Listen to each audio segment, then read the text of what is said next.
15 crore people in this country are what we call daily wage earners. 15 crore. They have to work that day to get a wage and go and feed their family. Most of them are farm labor. Some of them are hamals, headload workers.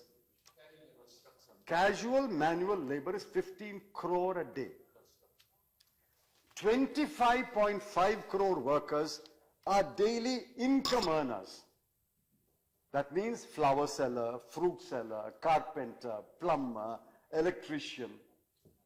People who employ themselves. The lady who sells pav bhaji in the streets of Mumbai, the lady who sells idlis on the streets of Madras, they are daily income earners. 40 crore people were completely devastated by your demonetization for 8 weeks. Many families went hungry. They had no money, no income, no wage. Let me tell you, these 40 crore people may forgive you. They will not forget the experience they've gone through. 40 crore people who are daily wage earners and daily income earners, their lives have been completely devastated. And then you have the SMEs. 75 to 80% are shut down. And what did we achieve? This is why I said in my poor Hindi, Koda Pahad Nikli Chuhiya. Why did you have to do this? For the first 8 weeks you talk about demonetization. For the 8 weeks you talk about demonetization, and now you talk about remonetization. Why should you demonetize and then remonetize? What is this exercise about? Why do you have to demonetize first and then remonetize? What is this about? Believe me, RBI officials are busy counting physically the notes. They don't remember they've got counting machines. Counting machines would have done this job in 2 days. You're still counting. And today he says, I'm going to declare the result like an election result. We're waiting for the counting now. What is this counting? What is he counting? I want to know. You talk about digitalization on the one hand. First teach digitalization to the RBI. What is he counting? I'll tell you. You don't have to count that. Every rupee has come back except the money in Bhutan and Nepal and with the NRI, where you are refusing to exchange the money in breach of your promise. You promised the NRIs that up to March 31 you can come and collect your money. And now NRIs are going and standing at the bank. I heard a horror story yesterday. An NRI went 4 hours to gain entry into the RBI, 6 hours waiting at the counter, and at the end of the 10th hour, she was told, sorry, your entry papers into India or some documentation is incomplete, go and complete the documentation and come. She wanted to change 4,000 rupees worth of currency. You were arrested in Indira Gandhi airport. Therefore, every rupee has come back. 15,44,000 crore, every rupee has come back. And now you are remonetizing by printing. Along with counterfeit. And please tell me the logic. I've tried to ask everyone I know. You say 500 rupee note and 1,000 rupee note is a cause of corruption, cause of black money, prone to counterfeiting and terror financing. If 500,000 is the cause of all these 4 major ills, how does 2,000 rupee note put an end to that? Please tell me. Please tell me, anyone from the ruling party. How does 2,000 rupee note put an end to it? In fact, the guy who carries money in a suitcase has to only take a smaller briefcase now. What is the meaning of all this? What is the meaning of all this, I want to know. Nobody. I have spoken to poor people, I have spoken to domestic help, I have spoken to young lawyers, young professionals. Nobody is able to understand why this was done. None of the objectives will be served. I support your objectives. We fully stand by you if you want to put an end to black money and corruption and counterfeiting. But this is not the instrument for that. In fact, what this has happened is, if 10% of bank officials were earlier dishonest, now you have made practically every bank official dishonest. In a bank branch, there are an average of 5 or 6 people. If money was taken through the back door, it could not have been done without the knowledge of all 5 or 6. So in every bank branch, all the 5 or 6 people are complicit in one manner or another when the money was taken through the back door.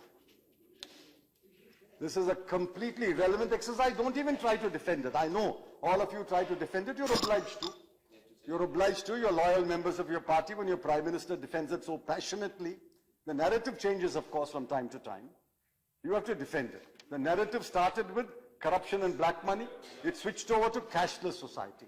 Now, yesterday, the finance minister was eloquent. I'll give you the numbers. Please contradict me. 80% of all transactions in Australia, in Germany, are cash. 80% in Germany is cash. 80% in Austria is cash. 60% in Australia is cash. 56% Canada is cash. 50% France is cash. And the mighty United States, 46% is cash. Why? Because these raise fundamental questions in an open society. It's my right to decide whether I will use cash or use a digital mode. It's my right to decide.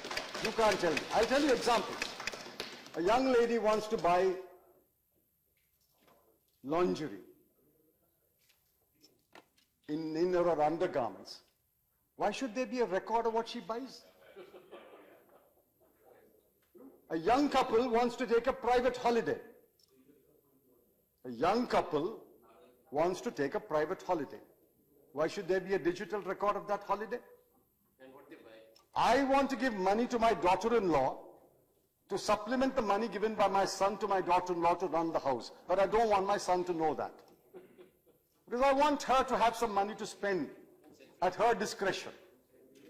My son gives her money, she runs the house, but I want to give her another 5,000 rupees. Beti, have this money. You may want it for your expenses. Why should I have a digital record of that? An adult wants to buy adult diapers.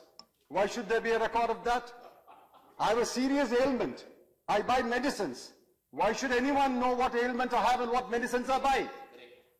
Serious issues of privacy are involved, which is respected in every democracy. That is why the democracies say, it is your right. It is your right to decide whether you will use cash or whether you use digital. You say that the world is going cashless. The world is not going cashless. The world is moving towards cash.